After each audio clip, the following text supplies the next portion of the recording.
네, 안녕하세요. 모카 김한용입니다. 제가 나와 있는 곳은 여기 스톡홀름입니다. 여기 스톡홀름의 나름대로 번화가예요. 이게 무슨 번화가야 하시겠지만 여기는 지금 사람이 꽤 있는 겁니다. 이 동네는 기본적으로 좀 한적한 동네고요. 그리고 무엇보다 되게 친환경적이에요. 일단 차가 별로 없잖아. 차가 좀 한적하지 않습니까?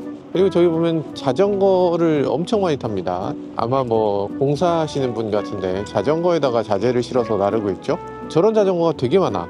뭐 유럽 전체가 그렇지만 이런 자전거를 이용해서 뭔가를 하겠다는 생각이 굉장히 강하고요. 전기 자전거도 의외로 꽤 있어요. 뭐 물론 그냥 자전거가 더 많긴 하지만 그냥 자전거가 너무 힘들어서 못 하시는 분들은 전기 자전거 많이 탑니다. 그냥 단순하게 슝슝 달리는 것뿐 아니라 달리면서 어느 정도 자전거의 역할도 해주는 그런 자전거들이 대세인 것 같아요. 도대체 스톡홀름에는 이렇게 많은 사람들이 왜 친환경에 대해서 이렇게 관심들이 많은가, 이런 것들을 살짝 살펴보도록 하겠습니다. 그러다 보니까 전기줄이 이렇게 들어가 있어요. 전기줄을 가져와서 충전을 하고 있는 거예요. 아이고. Welcome to Stockholm. 스웨덴에는 이런 뭔가 건시물들, 뭐 파격 이런 것들을 되게 좋아합니다. 이런 매장, 와, 상당하죠? 상당한 느낌입니다. 이렇게 또 컴패니언 같은 것을 또 제공하고 있는데 이런 것들이 또 최신 자동차들의 트렌드 같은 겁니다. 그래서 이렇게 지커뿐이 아니라 다른 메이커들도 다 이런 식으로 컴패니언을 하나씩 갖고 있는데 이런 것들도 한 번씩 우리도 관심을 갖고 볼 필요가 있는 것 같아요. 자, 인테리어는 최근 들어서 우리나라 메이커들도 그렇지만 이 검정색 인테리어에 특별한 에센트 몇 개 정도만 더하는 정도도 많이 하고 있습니다.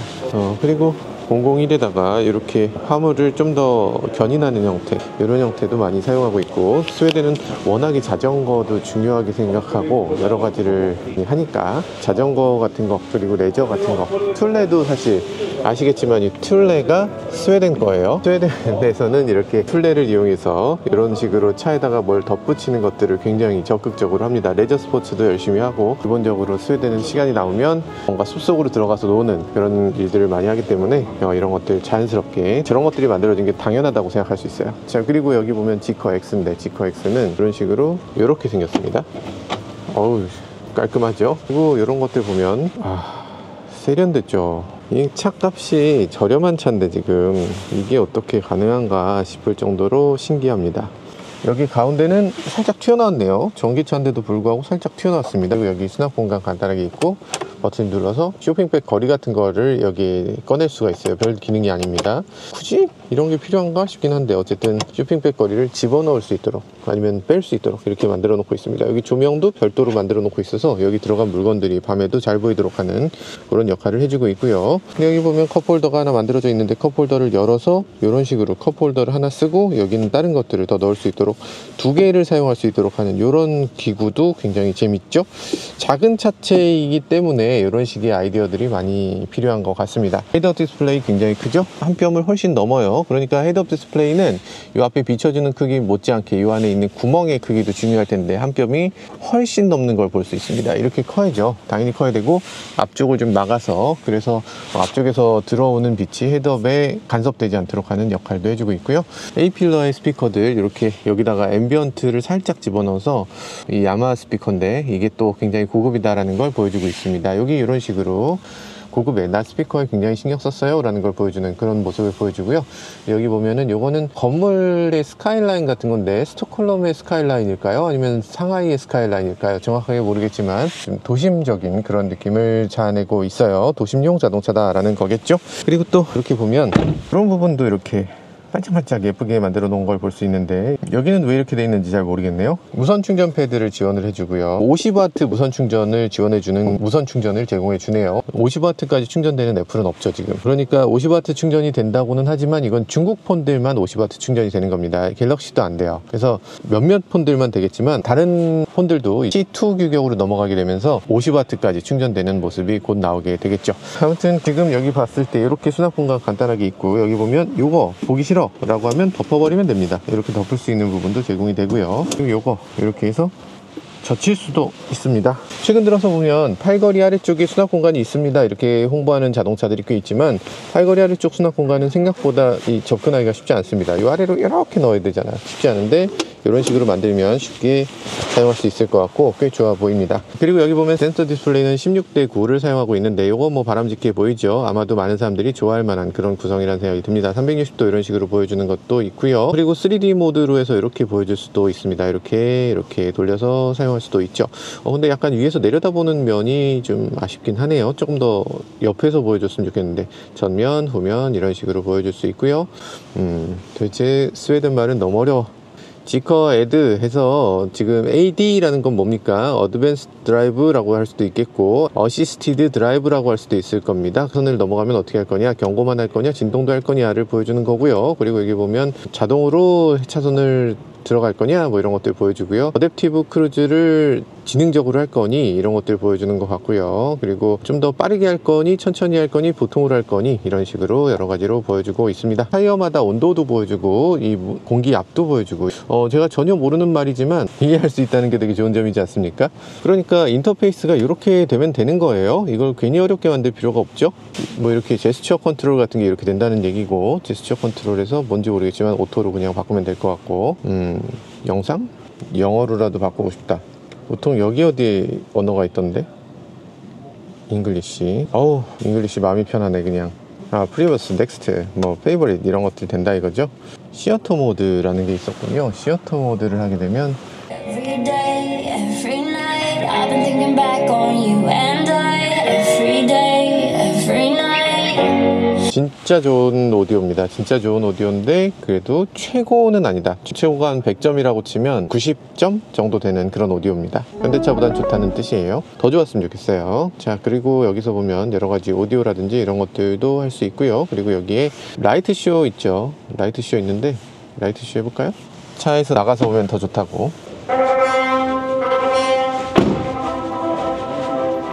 이렇게 됩니다.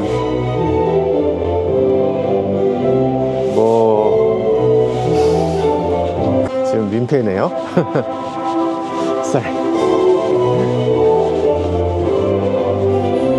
이런 식으로. 여기 이런 것도 나오네. 신기합니다. 그런 것들이 되는데 뭐 여러 가지로 신경 많이 썼구나 라는 생각이 들어요. 멀티미디어 스피커는 인터널, 익스터널 두 가지를 선택할 수가 있습니다. 그래서 익스터널 스피커로 하면 밖에서 소리가 더 크게 들리겠죠. 대신에 음질은 조금 떨어지긴 할 거고요. 그래서 바깥쪽에 있는 스피커를 적극적으로 활용할 수 있는 이런 아이디어들도 좋다고 생각되고요. 그리고 라이팅도 지금 보면 되게 예쁘게 나오잖아요. 이 점 하나에서 빛이 비춰졌을 때 사람을 제대로 비춰주기 어렵죠. 이렇게 동그랗게 이렇게 있어야지. 캐치라이트도 나오잖아요. 캐치라이트? 이런 것들 좋죠? 네.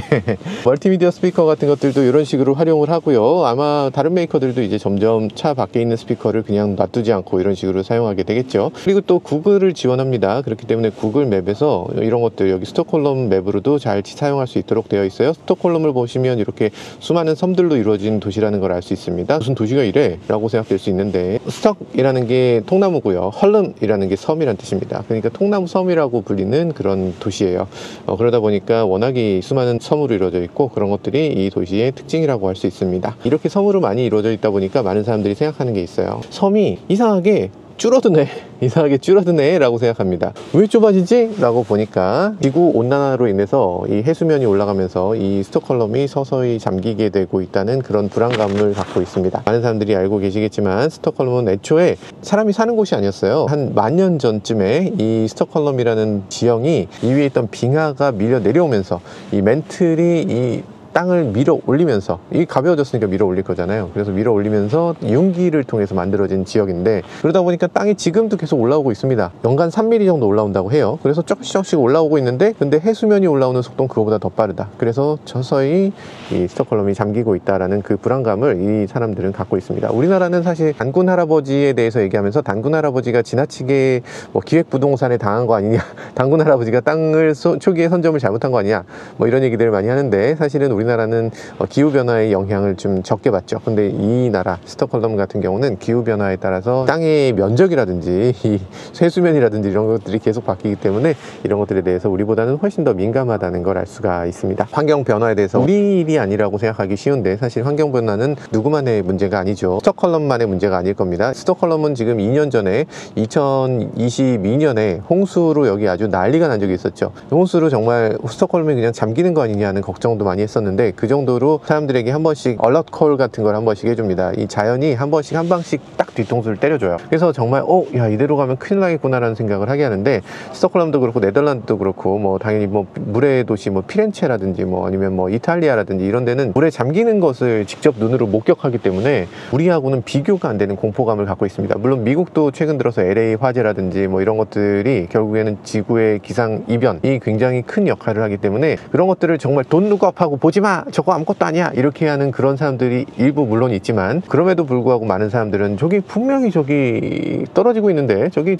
거대한 위성이 지금 우리를 향해 오고 있는 게 뻔히 보이는데 저걸 보지 말아야 되나 맞는 건가 왜 돈 룩업이라고 할까 저 사람들은 이렇게 생각하는 사람들이 대부분입니다. 그렇기 때문에 유럽에서는 친환경에 대해서 굉장히 신경을 많이 쓰고요. 우리도 마찬가지로 그런 거에 대해서 신경을 써야 됩니다. 우리나라가 지금 친환경에 대한 관심이 너무나 없는데 정말 신경 써야 됩니다. 이건 남의 일이 아니에요. 지구의 일부분만 잠길 수는 없습니다. 지구의 일부분에만 기상이변이 벌어질 수는 없어요.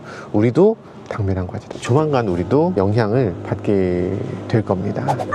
자, 뭐 간단하게 더 살펴볼까요? 간단하게 살펴보자면 뭐 여러 가지 있는데 어떤 이유인지 잘 모르겠어요. 근데 잘 모르겠는데 여기에 영상이 없네요. 스웨덴의 어떤 안전 규정 같은 게 있나 보죠. 그래서 지금 유튜브라든지 뭐 그런 것들 영상 플랫폼은 지금 지원되지 않는 것을 볼 수가 있는데 그런 것들은 나중에 저희가 중국이라든지 그런 다른 지역에 가서 조금 더 살펴보도록 하겠습니다. 일단 뒷좌석도 살짝 살펴보면요, 뒷좌석은 이런 식으로 생겼습니다. 이건 무슨 마치 편지봉투 같이 이렇게 대각선으로 만들어 놨네요. 이렇게 편지봉투 같이 만들었는데 굉장히 귀엽게 잘 만들어 놓은 것 같습니다.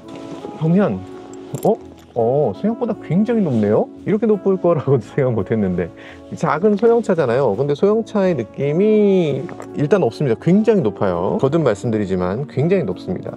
주먹이 하나 이상 들어갔잖아요. 주먹이 하나 이상 들어갈 이유가 있나? 뭐 그런 생각이 들고요. 그리고 안쪽에 있는 이런 것들 다 고급이고 발이 이렇게 쏙 들어가는 거 이렇게 쏙 확실히 들어가고요. 어쨌든 바닥이 높은 편이기 때문에 이 아래쪽으로 이렇게 공간이 조금이지만 어쨌든 비기도 하고요. 그리고 시트 감각은 뭐 되게 편안하다까지는 아니지만 어쨌든 그래도 편안한 느낌이고요. 근데 약간 등받이가 앞으로 약간 섰습니다. 약간 선 느낌. 뭐 나쁘다고 할 수는 없을 것 같아요. 근데 도어를 여는 방식이 좀 특이합니다. 여기 어디를 눌러서 열면 좋을 것 같은데 여기를 눌러서 열게 돼 있어요. 이게 사실 자동문일 때는 아무 문제가 없습니다. 자동문일 때 띡 눌러서 쥐 하고 열리는 그 자동문이 원래 있으니까. 근데 자동문이 아닌 경우는 여기 어디를 눌러야 편하지 않나? 여기를 누르고 이렇게 한다는 건 조금 불편할 것 같긴 해요. 뭐 그런 느낌이고요. 지금 인테리어는 아시겠지만 이게 풀옵션이 아닙니다. 지금 스웨덴에서는 풀옵션을 팔고 있지 않아요. 그래서 자동문이 안 들어있는데 중국이나 다른 나라에서는 자동문이 있습니다. 그리고 시트백이 굉장히 커서 여기 좀 실내 공간에 너무 많은 영역을 차지한다. 왜냐면 이게 넓거든. 시트가 보통 앞좌석 시트를 넓게 만드는 경우가 흔치 않은데 지금 이 차는 앞좌석 시트를 너무 넓게 만들어 놨습니다. 그래서 뒤에 있는 사람이 앞이 거의 안 보일 정도?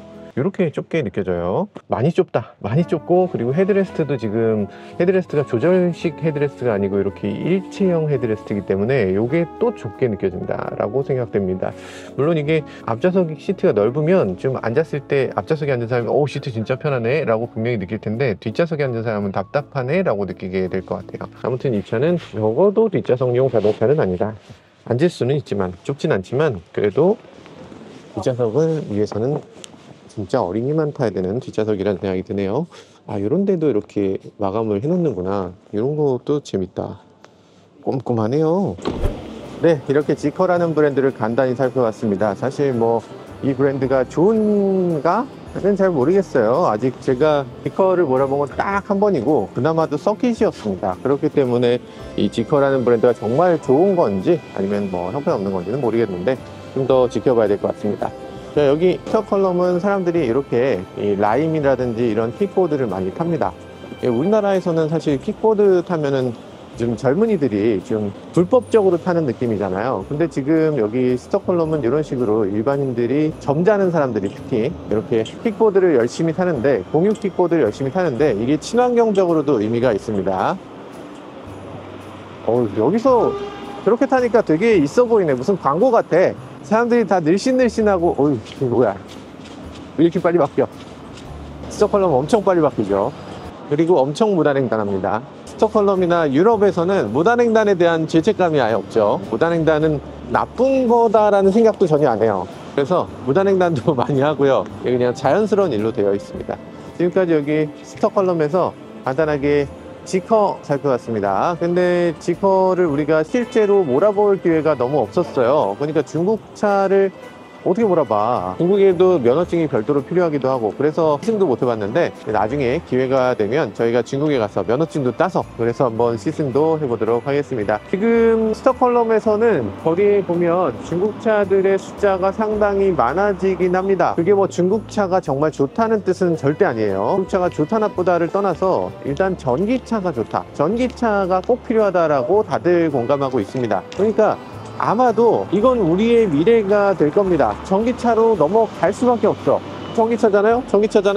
저기 보면 전기 택시잖아요. EQ2 택시입니다. 그러니까 지금 보면 테슬라 택시, EQ2 택시 뭐 이런 것들이 그냥 아무렇지도 않게 다니는데 이게 미래입니다. 이럴 수밖에 없어요. 저기 보면 지금 마하2 택시죠. 전기차 요즘 뭐 캐즈입니다 얘기하지만 캐즈미라고 말할 것까지는 아닌 것 같아. 일단은 전기차가 수요가 늘어나는 것만큼은 분명합니다. 늘어나는 속도가 생각만큼 폭발적으로 정말 한순간에 딱 하고 바뀌는 건 아니었다라는 얘기죠. 딱 하고 바뀌는 건 아니지만 어쨌든 분명한 건 전기차 시대가 온다는 겁니다. 올 수밖에 없어요. 지금 여기 스웨덴을 비롯해서 유럽 전체를 놓고 보면 전기차가 이미 30%를 넘어섰습니다. 30% 넘어서고 아주 적은 양의 판매량을 가지고 있는 노르웨이라든지 이런 곳은 90%를 넘어요. 그러니까 그런 것들을 감안했을 때 전 세계적으로 전기차로 넘어갈 수밖에 없다는 건 그냥 인정해야 된다. 그럴 수밖에 없는 게 현실이고요. 그러면 그 전기차로 넘어갔을 때 누가 1등을 할 것이냐, 이 상황이 굉장히 중요할 텐데 지금 중국 차들은 너무나 준비가 돼 있어요. 너무 잘 돼 있습니다. 개수만 해도 너무 많아. 브랜드만 해도 너무 많아요. 반면에 우리나라 자동차는 지금 브랜드가 단 3개? 현대, 기아, 제네시스, 그리고 KGM?